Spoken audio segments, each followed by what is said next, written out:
Who knew comic books could be so valuable? A thief, apparently, a Denver comic shop owner, is out $42,000. Has your store ever had an interaction with crime related to comics?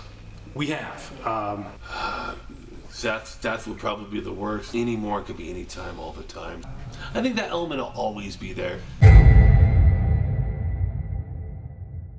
Comic books. You know them. I know them. We love them. They've made billions of dollars in film sales alone, not to count merchandise like statues, action figures, costumes, t-shirts. In the last 20 years, comic books have gone from this nerdy thing to one of the most popular hobbies in America. I myself am an avid collector. And what lies at the center of this newfound hobby? Stores. Here in Colorado, we've had 10 to 12 new stores open in the last few years alone. Most of them are run by fans themselves. I've been into comics, man, since I was, my parents wanted me to read more as a kid, and they thought that comics would be a good way to kind of transition into that, and here we are 40-some years later. I can remember about 6 years old, so Okay. 39 years, I'd say. Okay. Comics is a hobby for about 15 years.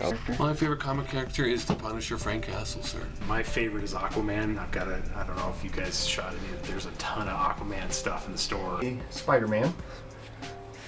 I'm a fan. There's a huge disconnect between the people that manufacture comics and the readers themselves. What bridges that gap is the stores. Without the stores, it's not a community, it's a product. There's a big disconnect from the people that are making the books to the people selling and reading the comics. So any chance that we as a store get to bring creators in to interact with the fans, that's one of my favorite things ever. You've got kids that are getting sketches from artists. You've got people that are rolling in totes of comics that they love to get signed by these people. And it's really cool to give that opportunity to our customers. And thankfully for us, stores are doing better than ever. It's that you think it's picked up now more that comic book prices have skyrocketed. Yeah, since the first Toby movies to now, comics have gone up 1,000% in 20 years. Wow. And that's directly from those movies, to now. Could you use one word to describe your relationship with comics? One word, usually I would just say excitement, because you never know what you're going to find. Tumultuous. Every day it's like a roller coaster. So.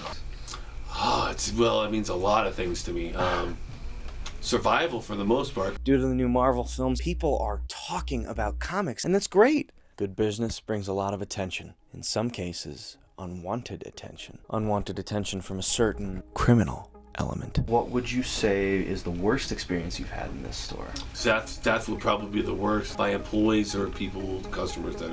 Okay, you've had that from employees too? Oh yeah, anymore could be anytime, all the time. Buying stolen merchandise. Happened last week. A repeat guy come in, sells me stuff all the time. We reported him with his ID on it that he sold his comic books. Flagged that he was wanted in a connection to a burglary at a storage unit. The worst event that has happened here. Yep, it's going to be the guys that came in for Pokemon cards. So I had a massive collection of Pokemon. I mean, it was expensive. It was a lot of stuff. Well, one guy walks in, and he comes up to me, starts asking me where all my expensive Pokemon cards are, and then he'll see some and be like, so those are your priciest ones, and I kind of danced around it. He just wanted to know prices on everything. He wanted to know how much my whole collection was worth. When I wouldn't answer him, he kind of waves at the window and a second bigger guy comes in. That's when I realize, as the one guy tries to sneak around me, that I kind of backpedaled towards the corner of the store where they both kind of followed and cornered me. Had some customers, and they realized they weren't alone with me anymore, and so they went to the door and they walked out and split in separate directions. We had a couple of guys in the store. There were two of them, and one of them was asking about Yu-Gi-Oh cards, which we don't carry, and the other one was kind of, I don't want to say casing the joint, but that's what it felt like. And they're like, well, where's your good stuff at? I was like, I'm not going to tell you. One of my least favorite questions is when someone comes in and they ask me, what's your most expensive book? Well, I told the staff, I was like, keep an eye on this guy. And there was a point where he was back by the trade paperbacks, and he picked up a hardcover trade paperback and it was walking around, and we're all kind of following him around the store, and he dipped into the kids' corner and then came out, and he had nothing in his hands, and he's like, son of a bitch, he put it down his pants. Do you think the recent boom in comic book prices has led to more of a criminal interest in the industry? I would say absolutely. 100%. And with mainstream culture, being aware of comic book more now. So who doesn't know who Spider-Man is, right? So when anybody sees a Spider-Man comic book, they automatically put aesthetic value to it. It's created a lot of problems, from people getting beat up in shopping center parking lots, customers coming into stores and trying to theft items. As crime increases within the comic book industry, scores keep getting bigger and bigger. One of the best examples of a robbery done at the store itself was a robbery that happened at Mile High Comics almost 2 years ago now.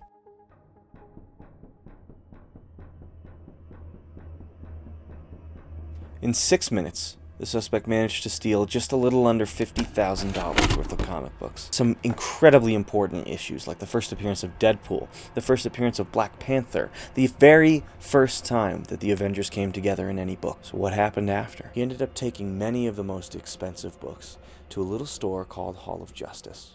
A customer of ours who was in the store on a regular basis buying comics from us brought in some books that were stolen.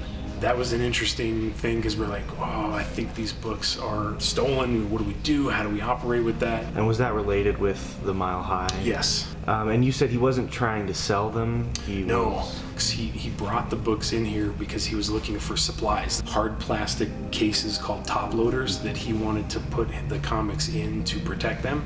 Will from Mile High had reached out to all of the stores and sent everybody an email of the books that had been stolen, and we actually have it printed out right here on the wall. The guy came in and he was kind of showing off these books, and we're like, those are oddly specific comics. It's an oddity to see those kind of things walk in. You've got thousands of dollars worth of books that are in here.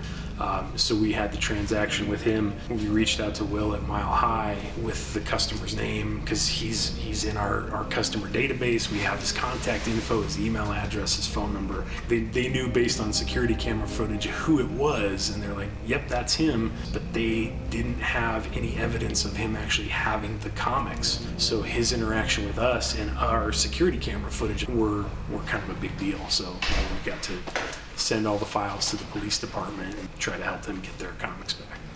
Went very poorly for him. He may have gotten the top loaders he wanted and protected his books, but he didn't protect his identity. But on its own, that seems kind of flimsy, right? It's just some guy who happens to have the same books.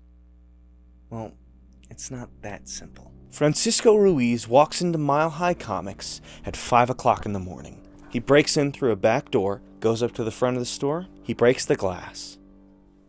He cuts himself. He slashes his hand open on this glass. Bleeds, everywhere. He carts himself around the store while bleeding. Maybe he doesn't notice it. Maybe he's just an idiot. He bleeds to a bathroom in the front of the store, grabs toilet bowl cleaner, bleeds all the way back, tries to wipe the glass up. He tries to wipe the floor up. He begins compiling every bit of merchandise he's bled on all into one spot. He takes it all to the back of the store. At some point, he gets so insanely tired of cleaning, he tries to wipe up blood with his shoe. Then he leaves. Cardboard boxes full of things stained with his blood in the back of the store. He bleeds on a McFarlane art book. He bleeds on a Star Wars poster, leaving a mountain of evidence behind that it's him. He left the rag that he soaked his blood in outside of the store. He takes the books. Right at the very end, when he was almost out, he got his face on camera.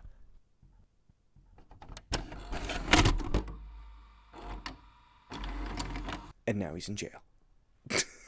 So it's really easy to make fun of these guys. Ruiz is a clown. But I think it's important to listen to the actual stores themselves here. I think that element will always be there. It's sort of understandable, even though it's wrong. Yeah, if you're hungry, you're going to go try to get food. Yeah. Everything's rough right now. People are unemployed. The price of fuel is high, so it sucks. Is there anything you'd like to say just to people watching about comic book stores? There is literally no other hobby that I think is as inclusive as comic books. Like, there is literally something for everybody, regardless of race or gender or sexual orientation. There is something for you. It puts a smile on all of our faces when we can find something for someone who's new to it, that has no idea about comics, and we can put something in their hands that speaks to them. So that's one of the coolest things, is that there's literally something for everybody. I just think the most important thing is for people to support their local comic stores, wherever they live and wherever they are, instead of go buy online necessarily. go support your local comic shops. The best thing anybody could do. It's what keeps us here. And especially to keep this community running and to keep it a place where everyone can come and feel safe. That's the essential. So I'd say come to your comic book store. Come check out something you haven't seen before. Come enjoy the nerd culture, or at least come and have a good conversation. Don't steal from us, please. But come visit us.